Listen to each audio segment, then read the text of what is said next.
Txilek ez du konstituzio berri bat izango, ez behintzat Biltzar konstituziogileak idatzi duena. Izan ere, plebiszitu historiko batean, txiletarrek atzera bota dute herrialdea errotik aldatu zezakeen proposamena. 13 milioi herritarrek bozkatu zuten atzoko plebizituan eta 10-6 kontra bozkatu zuten 61,86. Azken egunetan kaleko mobilizazioetan nagusi izan badira ere, bozkalekuetan askoz ere gutxiago izan dira konstituzio berriaren aldekoak eta ez dira 10-4 izatera iritsi. 38,14 porrota handia da prozesu konstituziogilean herrialdearen egoera aldatzea espero zutenentzat. Inkestek iragartzen zuten ezezkoaren garaipena eta bozkalekuetan izan den aldeak erakusten du manipulatuta zeudelako susmoak ez direla egiazkoak eta iragarri baino handiagoa izan da aldea. Ikusteko dago orain ezezko horrek dakartzan ondorioak, baita gobernuarentzat ere naiz eta udaberrian aukeratu zuten, herritarrek atzera bota duten konstituzioaren aldea agertu da argi eta garbi.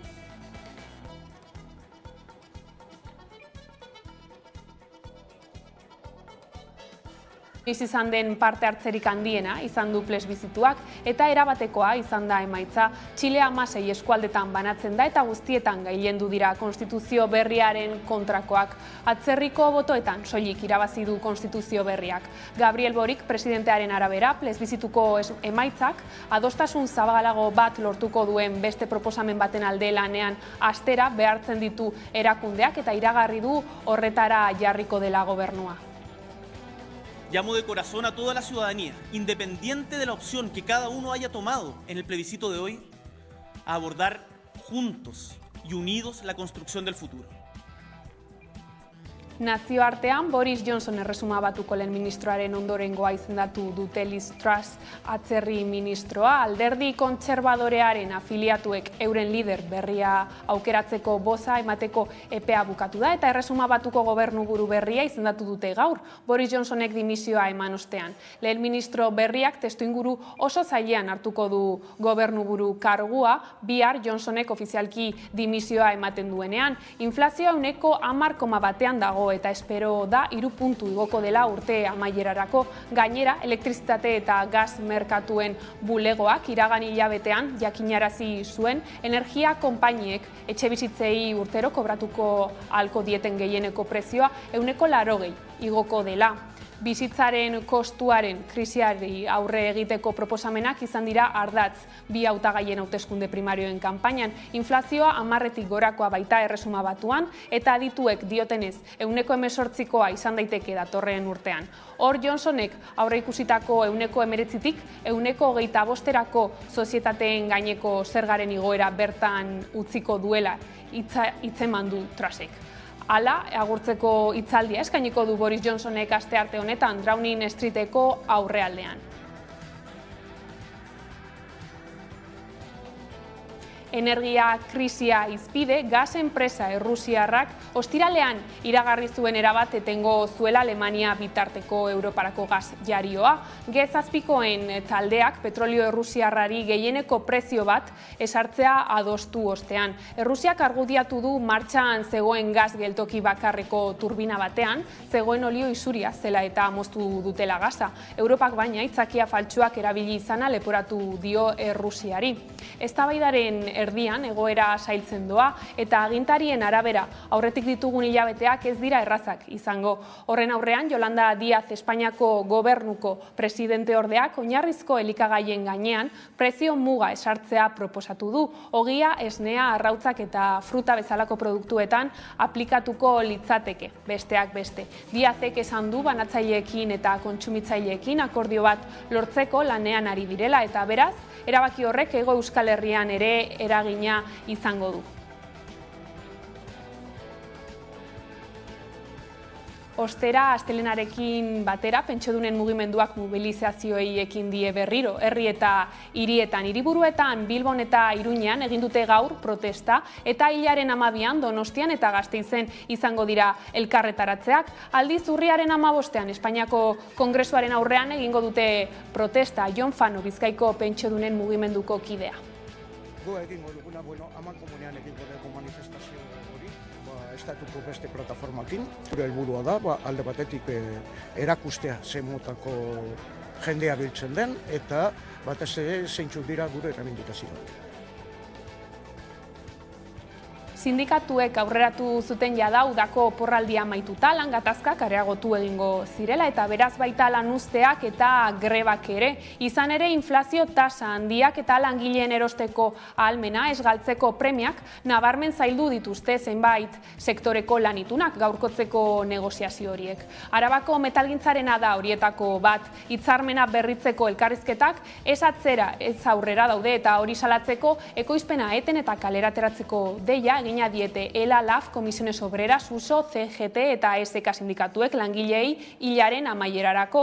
Aurretik, ostegun honetan, SEA patronalarekin elkartuko dira bilera batean eta batzarra izpide Ibai Intxaurrondo, Laminaciones Arregiko langile eta LAF sindikatuko kideak, 11 telebistari esan dionez patronalaren jarrera arduragabea izaten ari da.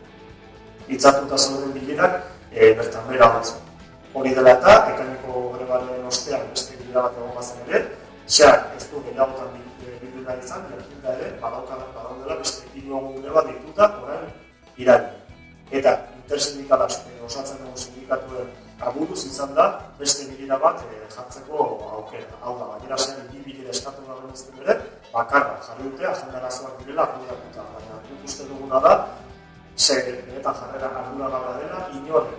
Guk uste dugu ez dela inoren helburua grebak egitea, baizik eta hitzarmen bat lortzea.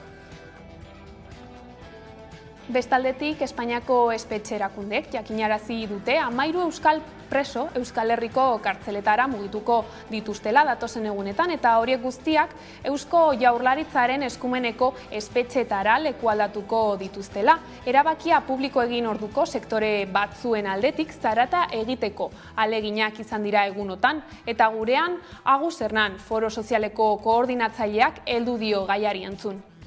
Zarata egiten du, baina nik ez dakit zarata hori hemen baino Madrilen baino gehiago du eragina. Uste dut hemen poliki-poliki erresoluzio marko definitzen ari da, dena ematen du, ikusiko dugu, urte bukatu baino lehen periferian daudenek preso guztiak, eta gu nahi dugu guztiak izatea, Euskal Herriko kartzeletan egongo dira, eta zentzu horretan beste fase batean sartzen da preso bakoitzaren begizarteretxeren prozesuak.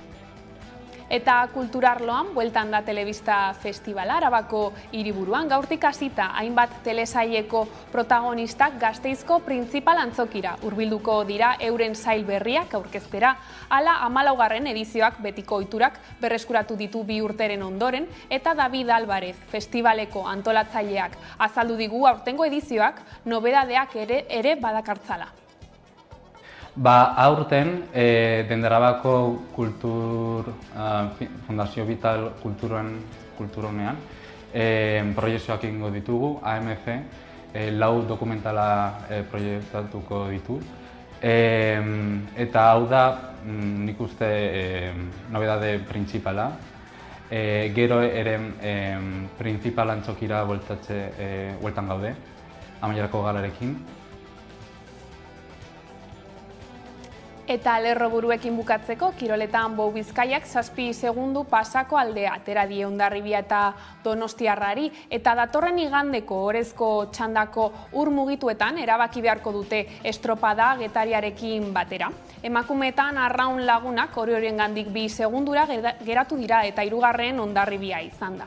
Urdaibai eta Orio ez dira alperrik Eusko Label Ligako liderra eta Eusko Tren Ligako irabazlea urren ez urren, biek ala biek pronostikoak bete dituzte Kontxako banderari dagokion aurreneko igandean eta bada hilaren 2011ko estropadari begira, Urdaibairen kasuan batez ere Hondarribia eta Donostiarrekiko 7 segundu eta erditik gorako aldea ireki baitu Bermeoko taldeak. Emakumeen artean berriz 2 segundu pasatxoko abantaila atera dute Mirotzek Arraun Lagunak taldearekiko. Alabaina ezin da inola ere erabakitzat jo ez gizonen 127. bandera, ez da emakumeen 15. ere. Emakumeen kasuan San Nikolas eta Lugaineneren arteko aldea oso txikia delako, ontzi betekoa baino gutxiago, eta gizonen estropadari begira aldea nabarmenagoa izanagatik itsaso mugitua espero da datorren igandean, eta hori beteko balitz, 2 ontzi eta erdiko abantaila hori ez litzateke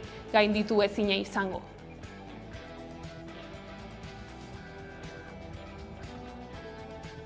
Txiletarrek atzera bota dute konstituzio berria plebizituan. Parte hartze historikoa izan da eta 10-tik 6 bozkatu du Biltzar konstituziogilearen proposamenaren kontra.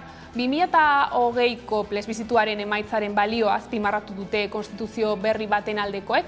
Orain adostasun gehiago lortuko duen beste prozesu konstituziogile bat adosteko eta azkartzeko lanean hasiko dela iragarri du Boric presidenteak.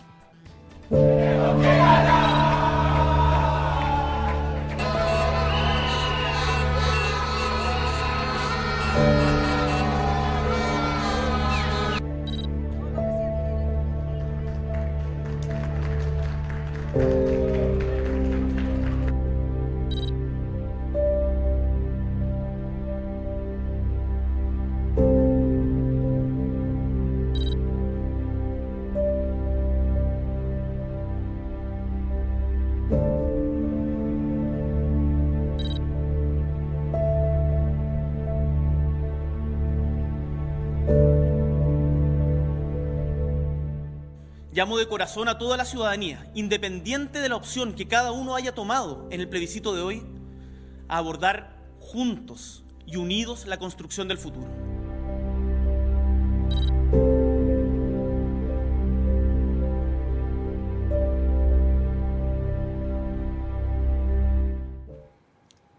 Eta nazioarteari jarraiki Trus aukeratu dute Erresuma Batuko lehen ministro bezala.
Gaiz aldatuta berriz, energiari dagokionez, iragan astean Errusiak Alemaniari gas hornidura moztu zion, gazodian egin beharreko mantentze lanak zirela eta 3 egunen ostean berriro ere martxan jartzekoa zen Moskuk, baina gas mosketarekin jarraitzen du, Europako batzordeak ezarritako zigorrei erantzunez.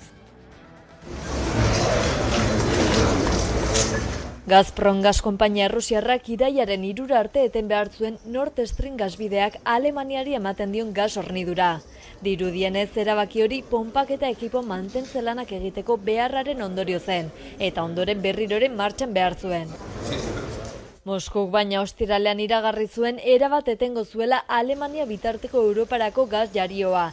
G7koen taldeak petrolio errusiarrari gehienezko prezio bat ezartzea adostu ostean. Errusiak argudiatu du martxan zegoen gas geltoki bakarreko turbina batean zegoen olio isuria zela eta moztu dutela gasa.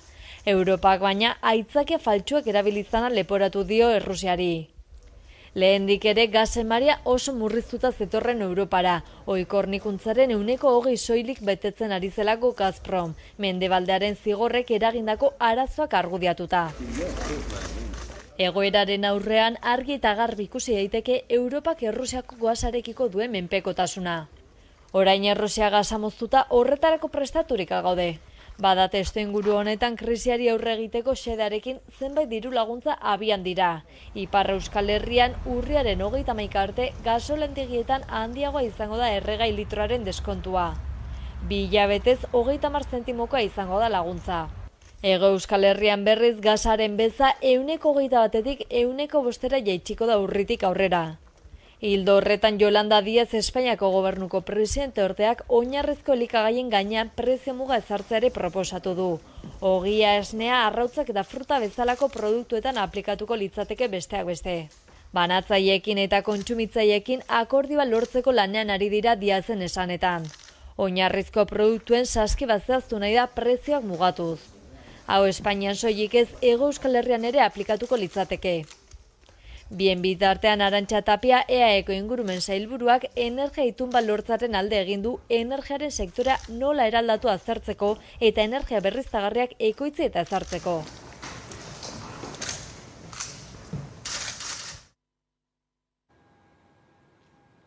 Ekonomiaren beste batzuei helduta aipatu dugu lerroburuetan ere, protesta aldiari ekin diote pentsiodunek oporretatik bueltan. Aiara de Urreta lankidea izan da Bilboko elkarretaratzean, beraz, konta iguzu Aiara, nola igaro da lehen protesta egun hau?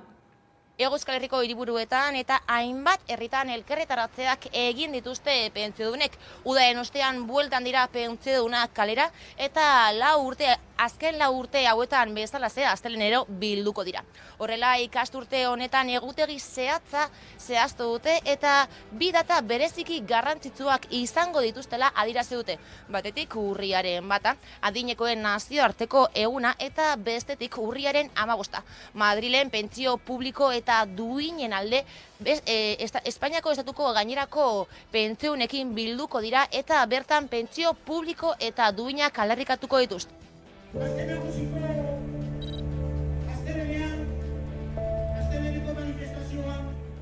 Gure aldarri nagusiak izango dira kapiren igoerarekin parekatu pentsioen igoera. Eta horrez gain, gutxienezko pentsio moduan 1.080 euro. Orduan, esan behar dut ere, egun hortan, aurkeztuko ditugu, jaso ditugun estatu mailan eta batez ere Euskal Herrian sinadurak. Non aipatzen dira aldarri horiek, gehi esanez pentsio pribatuen kontra gaudela. Pentsatzen dugulako, ez duela txarrak direlako pentsioen guztientzat. Euskal Y-koaren eta HT-ren Nafarroako korridorearen arteko lotunea Ezkio eta Gasteiz izango den argitzeke dagoen honetan, eztabaida horretan 3. aukera bat sartzea defendatu du AHT geldituk. Ez egitea, Euskal Y-koaren eta Nafarroako AHT-ren arteko lotuneari buruzko eztabaidak, proiektua berresteko asmoa duela uste du plataformak, Udane Arbeok azalduko digu. Oraindik zehazteke dago Nafarroako abiadura handiko trena eta Euskalia non lotuko dituzten. 2 aukera dituzten mahai gainean, Ezkioko lotura edota Gasteizkoa. Agintariak ados jarri bitartean AHT gelditu Nafarroak Euskaliaren eta Iruñaren arteko loturari buruz ireki den eztabaidari erantzun dio. Ohartaraziz AHT Euskal Herriaren historiako obrari suntsitzaile, xahutzaile, antisozial eta alferrikakoena dela, Ezkiotik zein Gasteiztik konektatuz gero. Bada airean 3. aukera bat ere, EH Bilduk eta ekologistek partekatzen dutena. Egungo trazadura egokitzea eta abiadura handiko trenik ez egitea. Ministerioak eta Europak berak ere eutsi diote aukera horri noizbait. Merkeena da eta ingurumenaren gaineko eragina minimizatu egingo litzateke. AHT gelditu Nafarroa taldea ildo horretan mintzatu da. Sasi eztabaida honek AHTaren aldeko lerroak istea beste helbururik ez duela adierazi du. Hori ez egitaren alternatiba burutik pasatuko ez belditzaile bezala. AHTren kontrako plataformak uste du bi aukerei buruzko eztabaida sustatu dutenen asmo bakarra proiektuak aurrera egitea da. Laster elkartuko dire Hego Euskal Herriko eta Espainiako ordezkariak azken erabakia hartzera. Aipatzekoa dena, azken urteetan etengabe atzeratu dutela AHTren Nafarroko zatia Euskaliarekin lotuko dituen puntua zein izango den aukeratzeko erabakia, arrazoi ekonomikoengatik naiz politikoengatik. 2012an Iñaki Arriola Garraio Sailburuak ziur adierazi zuen ezkion egingo zutela lotunea. Aukera honek bere gain dakar askoz laburragoa dela, baina bi aukeren artean garestiena da. Aurrekontua 2000 milioi eurokoa litzateke. Gainera abiadura handiko trenak Aralarko mendigunari aurre egin beharko lioke. Plana 21 kilometroko tunelekin zulatzea da, gutxi gora bera Lakuntzatik Ezkio itsasoko geltokiarekin lotu arte. Gasteizko aukera berriz merkeagoa litzateke. Badirudi Espainiako gobernuak haren alde egingo duela. Eusko Jaurlaritza eta Nafarrako gobernu ordea ezkion egitaren alde agertu dira.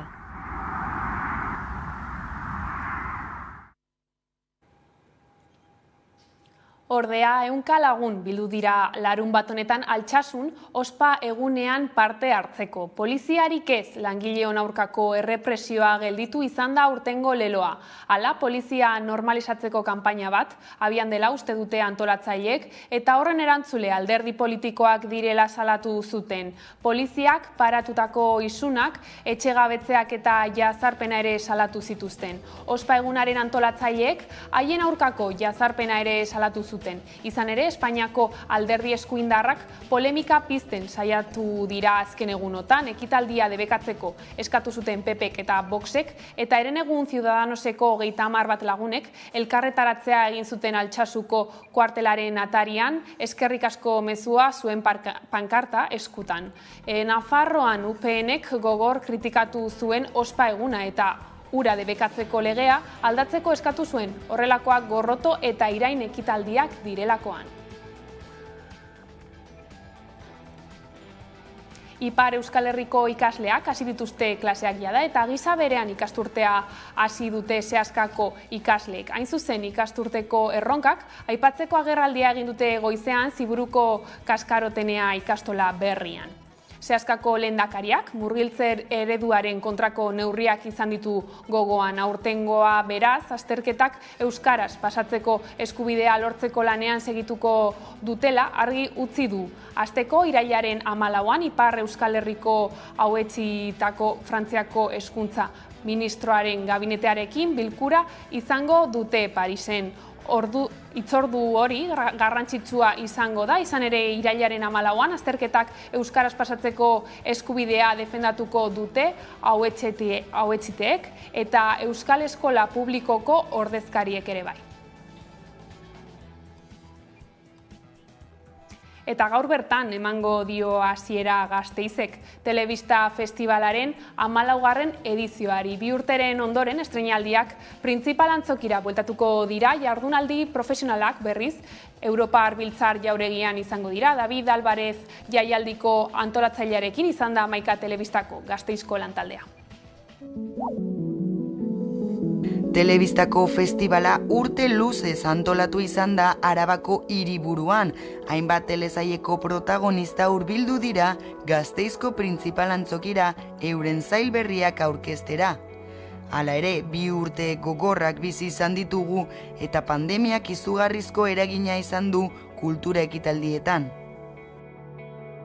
Festivaleko aurreko 2 edizioak bitziak izan dira, lekuz aldatu ziren segurtasun neurriak bermatzeko, jardunaldiak murriztu behar izan zituzten eta hainbat protagonistek telematikoki parte hartu zuten festivalean. Bai, hori da, azken 2 urteak nahiko gogorrak izan dira pandemiaregatik. Izan ere, edukiera aldetik edo logistika aldetik izan dira, arazo gogorrenak.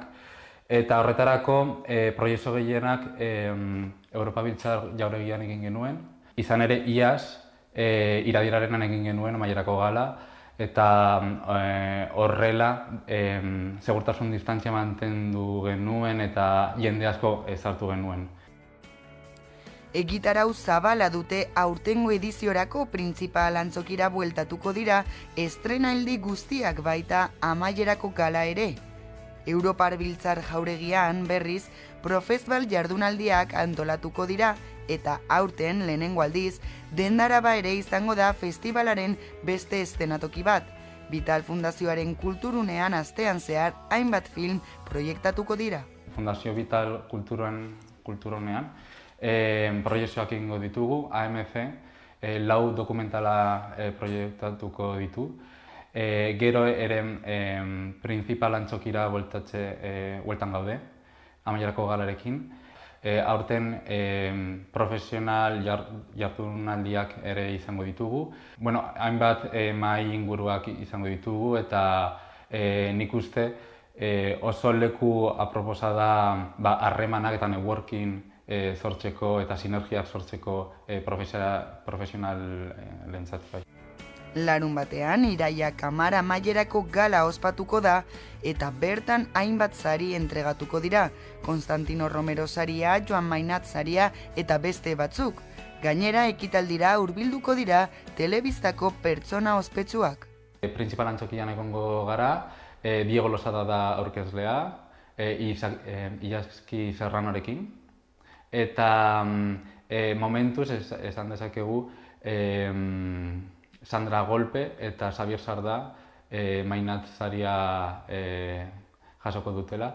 Eta, sorpresa gehiago daukagu, baina pixkanaka izango ditugu. Erabaki gogorrak atzean utzita, irailaren 16tik 24 bitartean egingo da aurten 70 urte beteko dituen Donostiako zinemaldia. Pasadeen ostiralean eman zuten jakitera Donostiako Tabakaleran Jose Luis Rebordinos zinemaldiko zuzendariak eta Ruth Pérez de Anuzita komunikazio arduradunak. Glenn Close aktorea izango dela sail ofizialeko epaimai taldeko presidentea. Horrez gain, bada urteurrena borobila dela aprobetxatuz, egin nahi izan den aldaketa esanguratsu bat. Proiekzio bakoitzaren aurretik entzuten den sintonia berritu.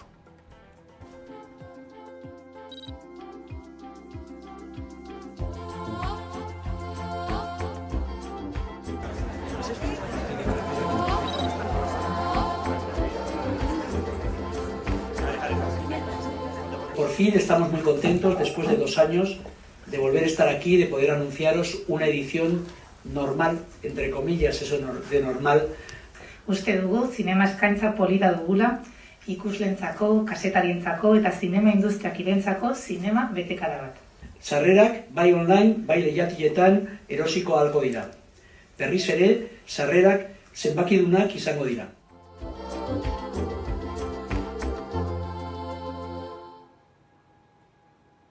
Asteleneko kontuak horrela iritsi da albistegiaren bukaera. Gaurkoan maizren inor begira izan da ere, abestiarekin agurtuko zaituztegu. Hala gustatuko zaizuelakoan, besterik ez gure aldetik. Hauek izan dira arratsaldean gaur gurean utzi dituenak. Guztiak eta gehiago nahi duzuen aldiro 11.eus atarian. Gero arte.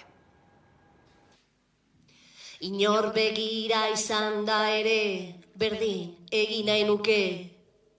Inor begira izan da ere